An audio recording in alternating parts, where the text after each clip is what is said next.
Bukod sa anomalya sa flood control project sa Bulacan, may kalsada rin doong inireklamo dahil sa lubak, partikular sa bayan ng San Miguel. Abala na nga, takaw, aksidente pa, kaya idinulog sa inyong Kapuso Action Man.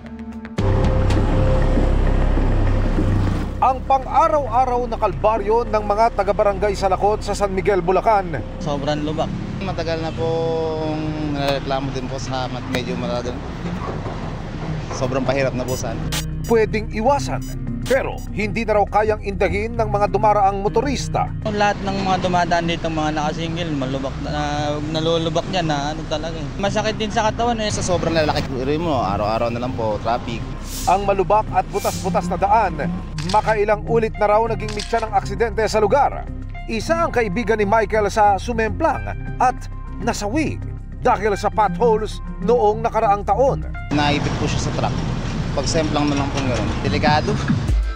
Dumulog ang inyong Kapuso Action Man sa DPWH, Bulacan 3rd District Engineering Office. Yun, ang ating asfalto kasi mahina ito sa tubig, kaya pagka nababad sa tubig at napagdadaanan ng mga mabibigat na sasakyan, mga overloaded na sasakyan, ay lalong tumitindi ang pagkasira ng kalsada natin. Pero ang ating naman departamento ay may mga routinary activities na ginagawa para i-maintain yung ating mga kakalsadahan.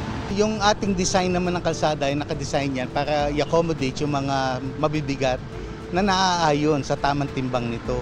Kapag sir naman kasi umulan, masisira rin po ito, di ba? Yes. So, hindi po ba siya parang band-aid solution lang na paulit-ulit na mangyayari? Talagang, yun nga, humihingi po kami ng pangunawa at paumanhin. Ito para lang maiwasan yung inconvenience na naranasan ng mga motorista. Pansamantala namin nile-level yan using appropriate materials na kung ano ang pwede naming gamitin.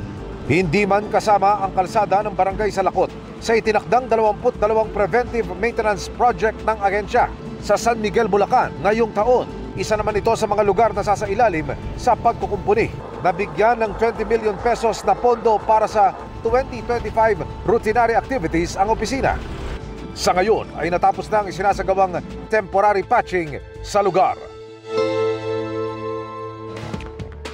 Mission accomplished tayo mga kapuso. Para sa inyong mga sumbong, pwedeng mag-message sa Kapuso Action Man Facebook page o magtungo sa GMA Action Center sa GMA Network Drive, Corner Samar Avenue, Diliman, Quezon City. Dahil sa namang reklamo, pang-aabuso o katiwalian, tiyak may katapat na aksyon sa inyong Kapuso Action Man.